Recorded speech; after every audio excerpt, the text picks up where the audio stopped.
Hello, and you are listening to Bill Murphy's Red Zone podcast. I interview leaders who inspire me in the areas of exponential technologies, business innovation, entrepreneurship, thought leadership, enterprise IT security, neuroscience, philosophy, personal development, and more. Welcome to the show.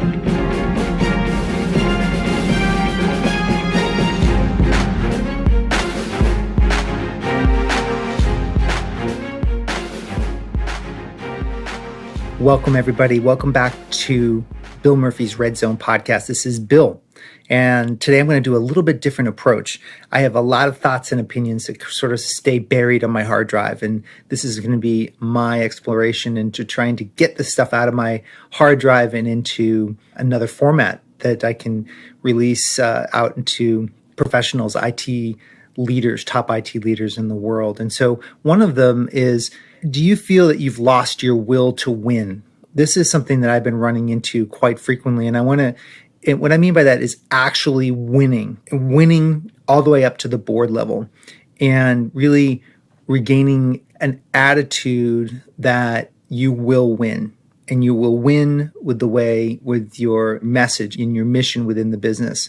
So there's a company mission, and then there's a personal mission. And I'm going to be talking about the personal one here because I feel like that we're losing it with IT security, is particularly taking top IT leaders and really turning them into less of who they really are there to be within their organization. So one of the ways to do this is, do you have a balance sheet and income statement for IT security within your organization? When you're communicating with the top echelons of people within the organization, there's a common language that's needed. And this language doesn't exist for IT security right now. It exists for the business.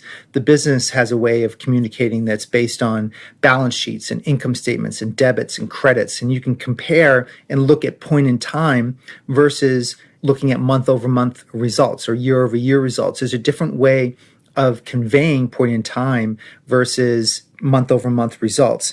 And this is something that is part of winning, I believe, is what's needed, is creating a lexicon, a language that business people could understand. In my experience with the different stories that I've run into with CEOs that I've been in the boardroom, that this engenders trust. We assume the data being entered into a financial system is trustworthy.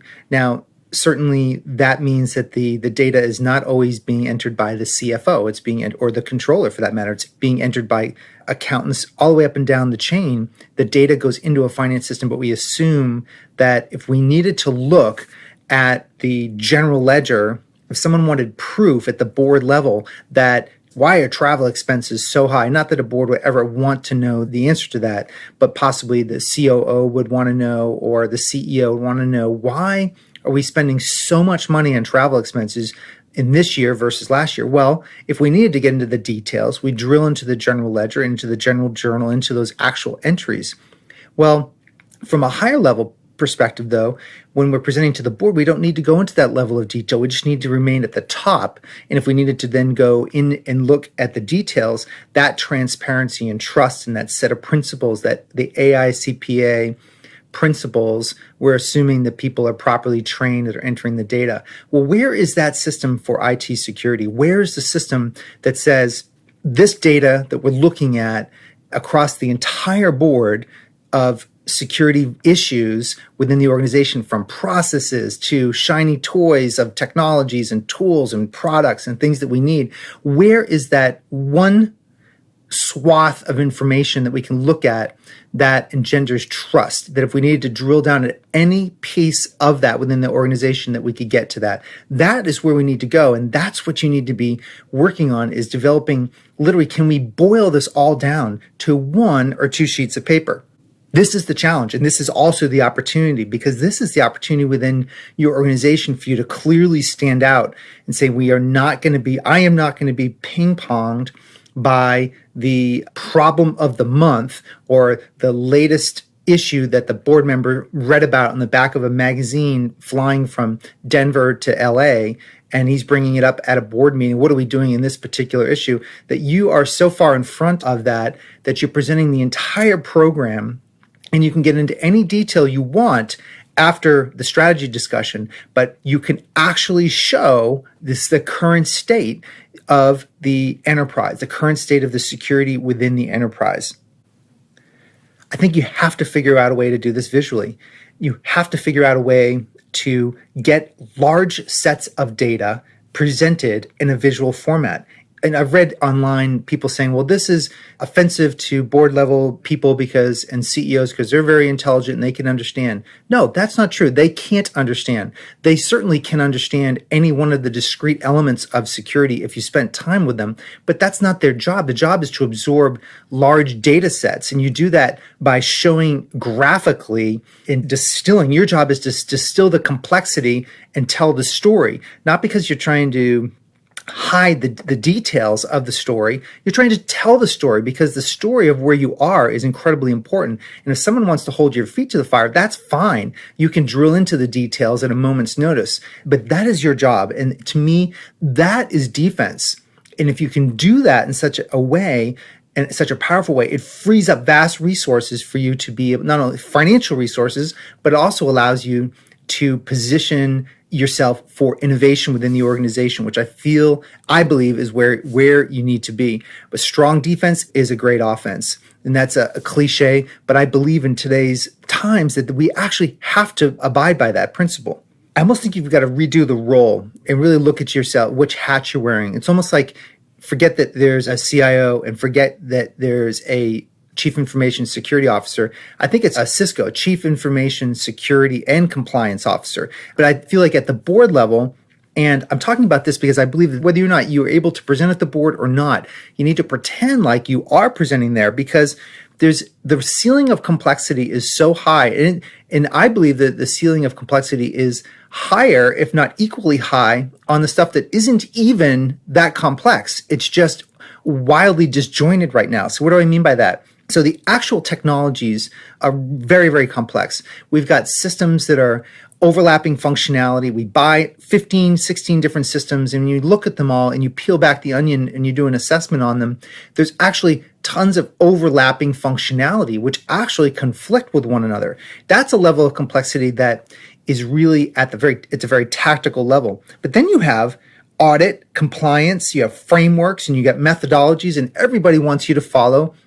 They want you to address questions for a variety of different constituents from audit, compliance, frameworks, and methodologies. And then we're not even talking about what's really secure, what's appropriate security. And this creates confusion. So what is an appropriate investment to make?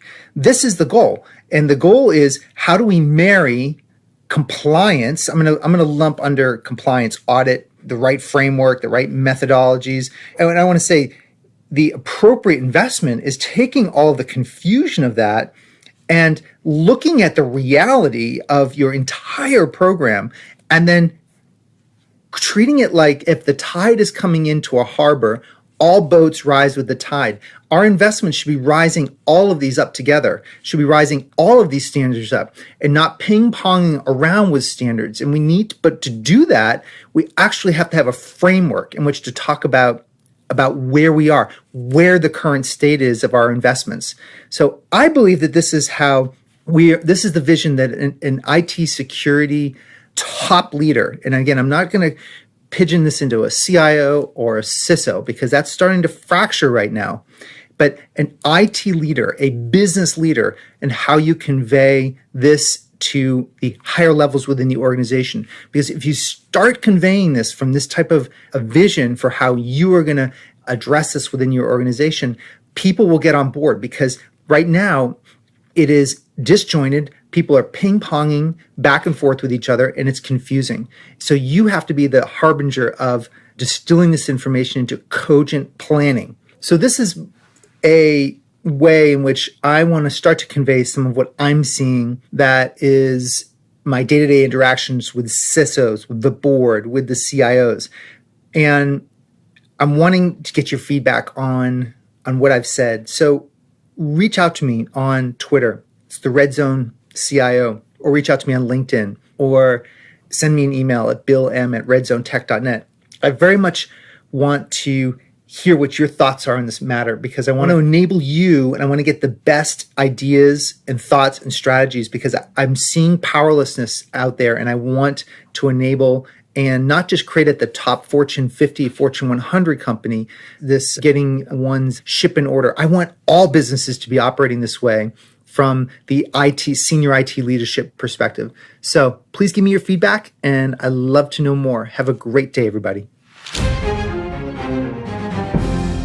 So there you have it. That was what I would call an in-between episode. It's 10 minutes. It's short, but it's my thoughts that were on my hard drive that I wanted to get out to you and out into the world. Let me know what you think. Send me an update on Twitter if you have a comment at the Red Zone CIO, or you can ping me on LinkedIn, or just send me an email at billm@redzonetech.net. I appreciate you. I hope you have a great rest of your summer, and thank you very much for listening. This is Bill Murphy, and I'm out of here. Bye. So there you have it. This wraps another episode of Bill Murphy's Red Zone podcast.